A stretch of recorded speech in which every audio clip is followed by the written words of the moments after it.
All right, welcome back to another episode of the How to Get a Job podcast. Today we have a returning guest. I have Delam here, and she is the founder and CEO of Peak Potential Professional Coaching. And we're here to talk about all things AI when it comes to getting a job. Naz, welcome to the show. How are you doing today?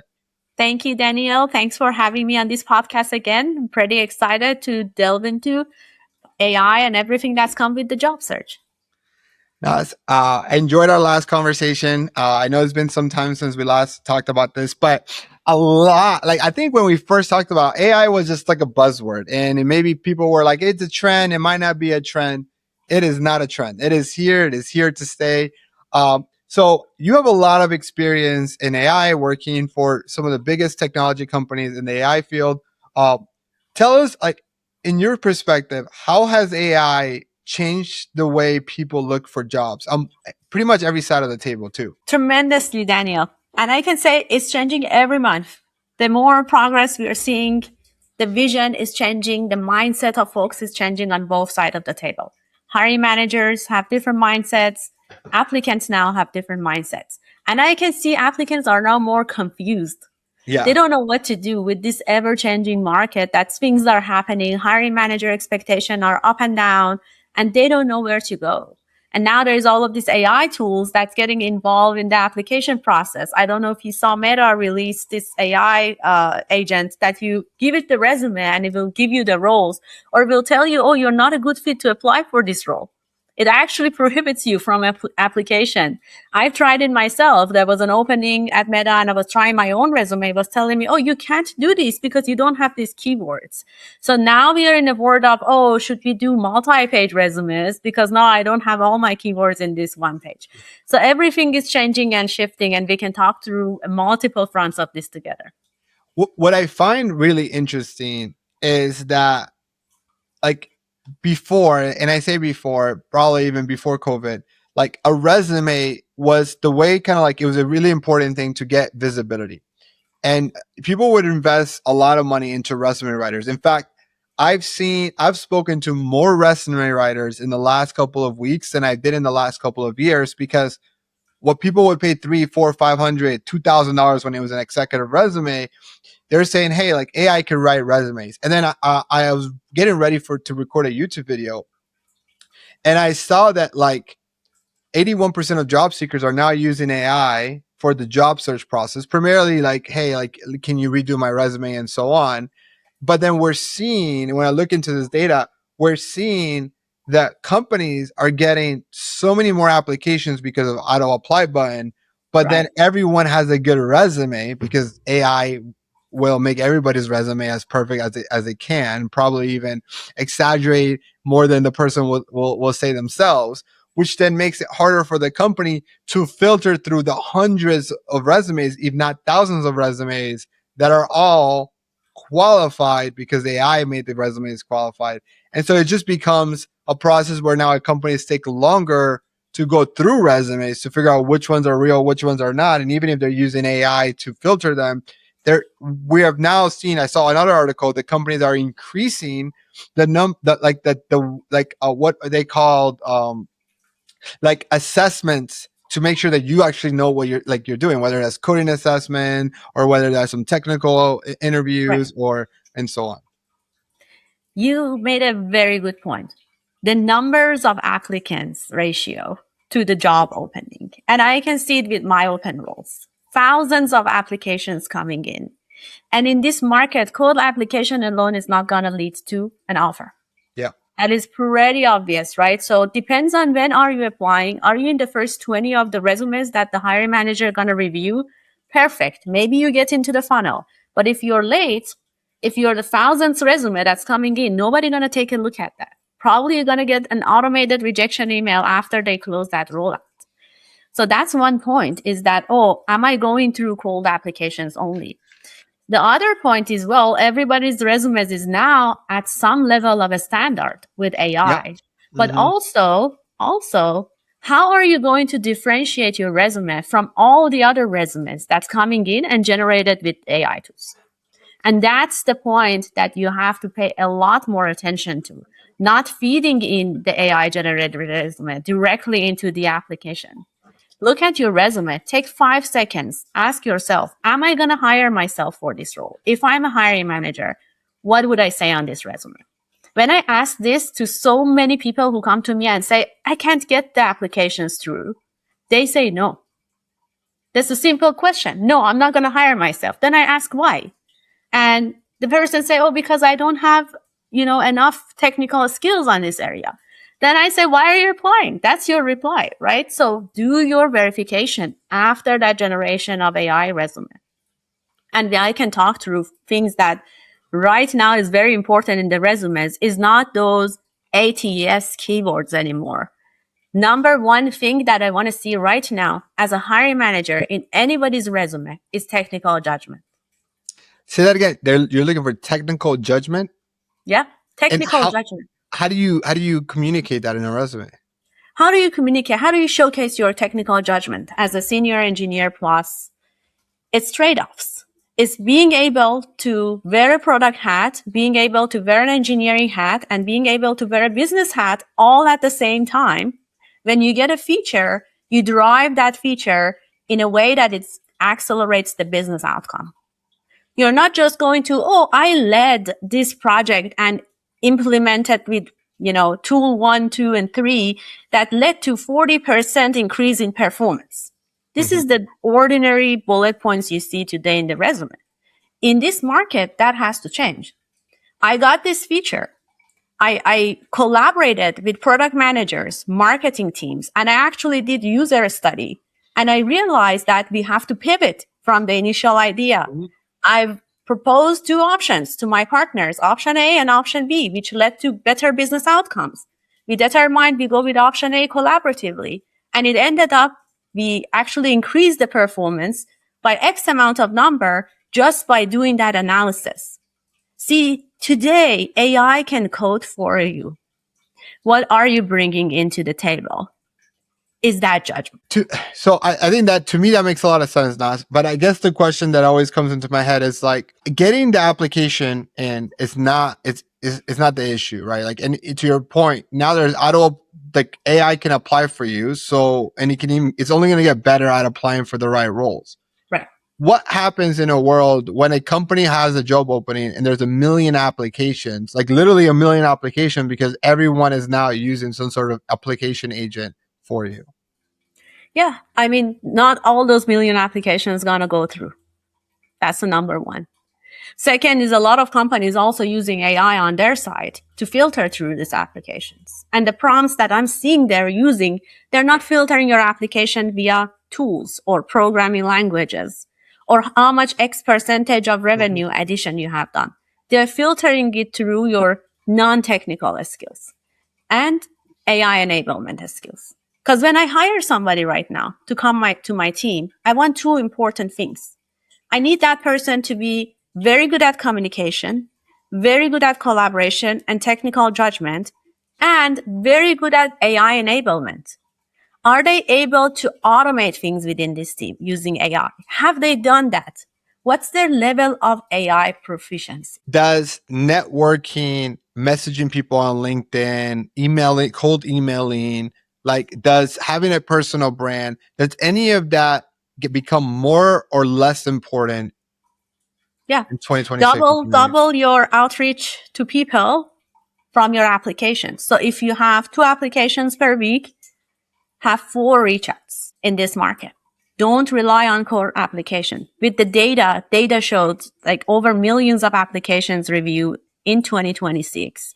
If you solely relying on cold application, you'll have 80% less chance with somebody who's actually doing outreach.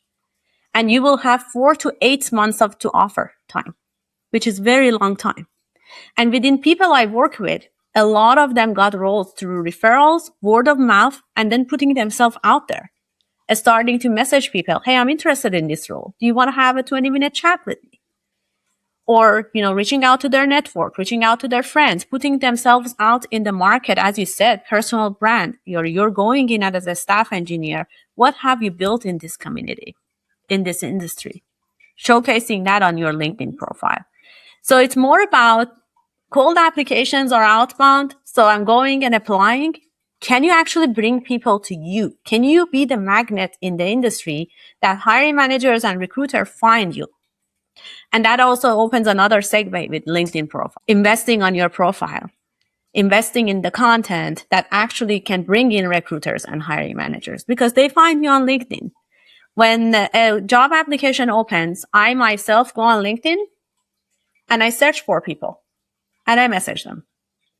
Who I pick? Who do you think I pick, Daniel? When I have an ML role open, who do I go to and message them? The people that I'm seeing on LinkedIn over and over again, like the people that I see that I am connecting with their what they're writing. I think ultimately, and this is kind of how I think about hiring to just kind of answer your question, maybe in a long winded. At the end of the day, anytime a company makes a hiring decision, what they're doing is that they're making an investment, because if they go and pay you Nas $1 million a year, they can't use that $1 million a year to invest in AI data centers per se, right? Because we've seen a lot of companies make shifts from, hey, we need to lay off people so that we can use that money to then Right. AI infrastructure, right? But it could also work the other way around. Like, we're not going to go build an office in a building, but because we're going to go hire more people, right? So it's an investment. Because at the end of the day, all these companies, they're legally bound to the shareholders, not to their employees and not to their customers, to the shareholders. So anytime they hire someone, they're making an investment. And when you look at what making an investment means, is that you're always looking for low risk, high return. So when we hire, what ultimately a company is looking for, what a hiring manager is looking for a recruiter is looking for is, are they a low risk hire with high potential? Meaning, like, I want to hire somebody who's really smart, they understand how to do it, but I also don't want to hire somebody who's going to be here for 3 months and then leave, right? Because of the cost. So Yeah. the whole, if I think about it that way, the whole interview process or the whole application process, from application to salary negotiation stage, it's all about me getting enough data to make sure this is a low risk, high potential employee. So why are referrals important? Why is networking important? It's because the manager, the recruiter, your potential coworker is vouching for you, because if you're just judging somebody at an application or a resume is the most biased document in the world, then it's hard to tell what's true or what's false. Versus your LinkedIn profile, it's a little bit more accurate, generally speaking, than your resume, because it's more public, so people are less likely to lie on it. And then if I get a referral from someone, your resume or your application is as good as the relationship or trust that I have for the person that referred to you. And if we take that further and you build the brand and you're creating content, and I see you're talking about the things that I'm looking for, and you're talking about your past performance, well, past performance is the best indicator of future performance. So when I put all those pieces together, a good resume / application, you're getting referred by someone, your LinkedIn profile is on point, and I'm seeing your content or your brand all backing up the story that you're telling me in your application, you become low risk, high reward employee. That person gets the job. That's well done. Well said. And low risk, I want to add to that. Low risk, yes, true, somebody who's not going to leave. But as a hiring manager, I don't really care about that part, right? If I know, like, what is it that's going to tell me you're not going to leave? I can guarantee anyone not leaving the team. People may come in that I think they're not going to leave and they leave tomorrow. In my perspective as a hiring manager, a low risk candidate, it's someone with a high technical depth. It's someone who is a problem solver. A high risk candidate is someone I bring into my team and is a shallow thinker. That's when I'm in trouble, because I spent hiring cost a lot. I spent so much money to hire somebody. It's cost. Going through interviews, my team costs, all of those stuff. Productivity, right? What happens when you don't have that person yeah. Right. And the worst thing can happen if that person is a shallow thinker. And now that person have to work with Claude. How that person gonna outsmart Claude? I want people who can outsmart AI agents. I do not want people who replicate AI agents. And that's where you win in this market. How do you showcase you can outsmart AI agents? Is your technical depth and your technical judgment. If you can showcase that in your LinkedIn profile in 5 seconds, you can win inbound recruiters. Hiring managers will come to you. You will see. You can showcase that via content. You can showcase that via your depth of knowledge within your past experience, as you said, Daniel. So don't just put things that is shallow on your LinkedIn. Can you give us a couple of examples of how you would do that in your content or in your LinkedIn profile? Yeah. One good example, actually, I heard this from a recruiter. And he told me, I do not go to people with in the LinkedIn headline, they put tools, right? Your headline is the best and like the 5 second place that someone will look at your profile. If your headline is software engineer, C++, I don't know, JavaScript, is that someone with technical depth? Someone who doesn't understand in this market languages and tools does not matter anymore. What are you bringing to the table?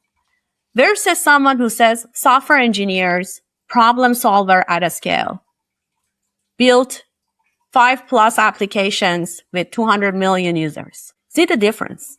Yeah. No, it's really quick. Your camera is frozen on my end. I don't know if Oh, you see yourself frozen or not. nope. Oh, Can you see me? Let me restart. I can hear you. Okay, there you go. Is it good now? Yeah, let's do this because I just don't know what's recorded. I know, so the way that Riverside works is that is recorded separately. So even if the Wi-Fi drops or anything, that doesn't matter. I want to kind of go back to like if you can re-say, because this is what we can edit this. We're not live right now. Okay. If you can say the example of how you showcase that on your LinkedIn again, that would be super Okay. helpful. Yeah, you could just that question's already asked, so you can go ahead and answer. Yeah. So one way of doing that is your LinkedIn headline. That's one of the most important places that in 5 seconds you showcase to somebody who come to your LinkedIn to continue look at your LinkedIn profile. I heard this from an actual recruiter right now recruiting in this market from a top big tech company. He told me, if I see these people on their headlines, they put a lot of tools and jargons that really doesn't match them. Like they put C++, JavaScript, AngularJS as technologies. I realize this person doesn't have technical depth. Who doesn't understand tools in this market or in this world that we're living in is not a winner on my headline. A winner headline is someone that shows technical depth, technical judgment, and ownership at a scale. Somebody like software engineer, problem solver at heart, solved 5+ different larger scale distributed system problems for streaming. Give it a niche. What are you interested in? That is a winner headline. So that's one part of your LinkedIn profile you can optimize. How would you then do that in your maybe about me page, about me section, your content, or even maybe you're employed and you're afraid to put some of those things out there. So how do you balance that? I am employed, but maybe not happy with my job. And so I'm trying to build this brand. I never lived like that, right? If I never bounded my LinkedIn profile to the employer. Your LinkedIn profile is not your employer profile. It's your career profile. And I've always told all my employees, I'm always looking. I'm always looking and I'm always talking and I'm always taking interviews. It's a way for me to know the market, to know what other people are doing, to learn and network with people. So that's expectation set. So if you're afraid from employer knowing your job searching, that's a number one red flag you have to fix. Let's play devil's advocate here. Like, let me put myself, I'm hearing this podcast and I say, Nas, that is easy for you to say. You have been a executive director. You've worked for Netflix. You've worked for LinkedIn. You've worked for all these brands. You can get a job in a week if you needed to. I can't afford that. I can't it's too scary for me. What would you say to me? Somebody listening to this probably is thinking that. Yeah. I mean, from outside looking at me, it sounds like that. But from inside, it's not like this. When I started, I didn't work for any big company. I worked for small companies. And I found the opportunities while I was working in the companies, not when I was job searching. None of these opportunities, none of these companies I work for came for me doing the job search. It came out me having a good job and being happy with my job, but still looking. And that's it happened to me. Even before I was scared to put myself out there, I was scared to tell my employer, hey, I'm interviewing. I actually, when I was working at this small company called MyWest, when Netflix opportunity came, they invited me to office to work from there for one day.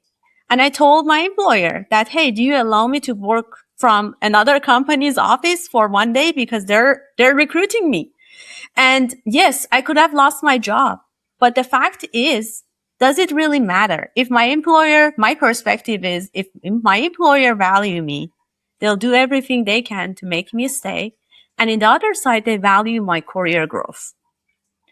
So I know it's a risk and some people don't want to take that risk, but that's a risk I took that made me successful and reach here. If you don't take that risks, well, we'll just stay small and we'll follow what our employer is saying.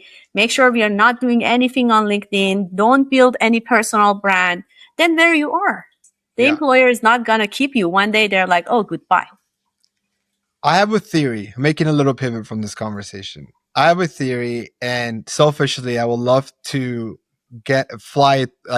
share with you and see, knowing that you work on this stuff, if I'm maybe right or maybe we're heading there.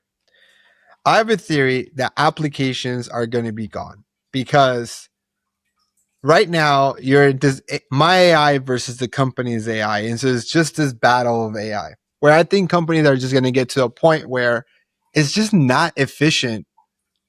The way that we look for jobs today is just not efficient for the job seeker, and is not efficient for the company itself. And because of that inefficiency, you have really long interviewing cycles that cost a lot of money, and you have this really long periods of unemployment that can happen to people, that like people are losing skill sets, confidence, and it's just, as an economy, as a country, it's just inefficient the way it's done. And now we have the technology to do better matching per se. Right. So my prediction, and again, this is just my moonshot prediction, I predict that in the future, I don't know if it's a year, 5 years or not, I think applications are gone, but companies will actually have AIs that will be able to predict the success to you and be like, DM you and be like kind of like a like a movie come like I think about celebrities or athletes where they come and recruit you and say, hey Nas, based on everything we know about you from the web, not just LinkedIn, what you post on all your social media, what we gather in the world, your interests, your passion, what you love, your skill sets, your personal information that we got from the dark web, based on everything we know, there's a 99.3% chance that this is the perfect role for you that will allow you to maximize your earning income while maximize profitability or maximize profitability for the company. And we just want to offer you the job. No interview, no assessments, no nothing. It is essentially just an efficient way of saying, let's put the right person in the right place. Where do you find this right person? People, I think LinkedIn is going to become the place, at least for now, is the place of profiles. Yep. And your personal brand is going to be more and more important. In old days, we were like, oh, I'm always going to have a 9 to 5. I'm going to apply and go to somewhere else after that. As you rightly said, it's not going to be the fact that you can just apply and people are going to find you. And now you have to invest in that profile, invest in that personal brand, invest in putting yourself out there and solve problems. Yeah. And that's like the trend that I see as I work with tons of career coaches is like, I ask, like, I'm always asking our clients, like, what are you seeing in the market? Like, what are the best success stories that you're getting? The people with the biggest increase, the people that are getting the jobs at the best companies, the people that are getting faster, the people that are getting like a really good application to interview ratio. What do they have in common?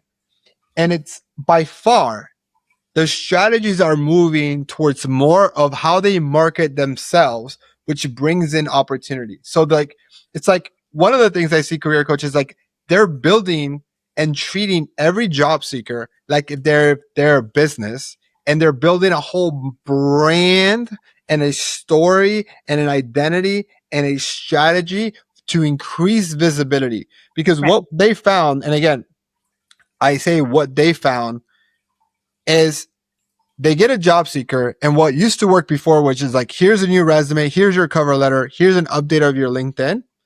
is no longer enough. And so what now happens is like, here's your banner, here's your about me section, here's about like we have coaches that we are seeing that write content for their clients and say, here's 1 month of content that you can write, or here's 90 days of content you post 3 times a week. And this is how you're going to communicate your story, your value. And they even help them build their own personal pitch deck so they can pitch themselves when they get hit, but when they get a message from their recruiters. And those are the people that are getting the best jobs fastest. Right, right. I have a triangle framework and I give it in 3 places. One part is positioning, exactly what you said, right? Mm-hmm.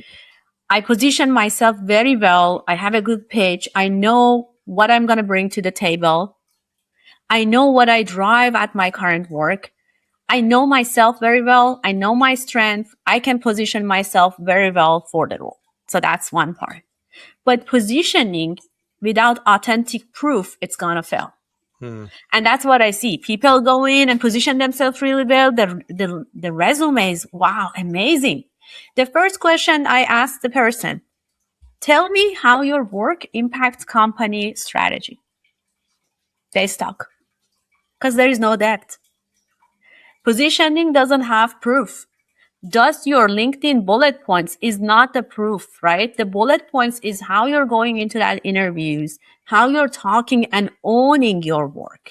That I am the driver. I'm not just sitting there and getting work done. I'm the driver. I understand what I own. I understand the scope and I know how to make good technical judgments. A lot of people go there with that positioning, with that fancy about section, but they can't pass. They can't pass hiring manager rounds. That's where they get stuck. There's multiple places in job search you get stuck. One is hiring manager rounds. If you get stuck at that, that's a signal that your proof is not working. You have a good resume. You position very well. You're going through the application, but proof is not working well. Yeah, that makes a lot of sense. Naz, tell me a little bit more about how you work with job seekers, how you help them, who you help. Yeah. So I help basically software engineers, data engineers, ML engineers, AI engineers at senior level plus who are seeking either roles or they're stuck in promotions or there is a goal they want to have in their career that they can aim it and achieve it on their own. So they come to me with different goals. One of it is job search. So I do have the job search program where people come in, starting with that assessment and really understanding where is it that they're blocked. For me, I'm not just accepting anyone in the program. I do have certain personality traits I need these people who come to the program have. And one of the most important one is grit. If you don't have grit, you're not going to get successful in anything, especially job search in this market is very hard. You should be able to accept failures, learn, grow, and redo. And that's a recipe to job search right now. Know where you're stuck, accept the failed interview, grow yourself to the next level. And that's the framework that I have. I have a 7 steps. We go one by one, unblock them at every stage of the interview, starting with the first, applications and reach outs. Does your resume getting picked? I had people who go through referrals. Hiring manager look at the resume. He says no. So the referrals is not going to work if that resume is not speaking to the best positioning for that role. When we pass that, now we focus on hiring manager calls.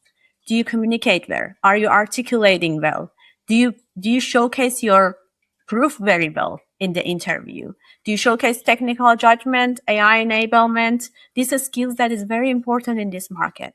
Do you showcase you can cross collaborate and debate with people? Do you have influence without authority?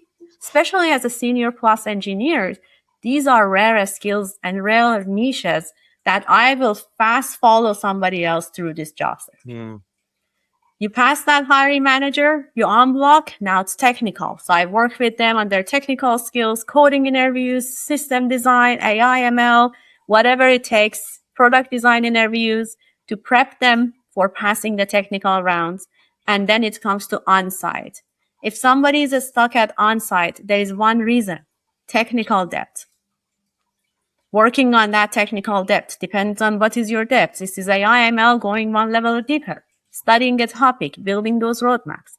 and unblock you until you get offer. If I am listening to this and that what you said is like, I can see why I'm stuck, I would love to work with someone like you. Where can they connect with you? Right.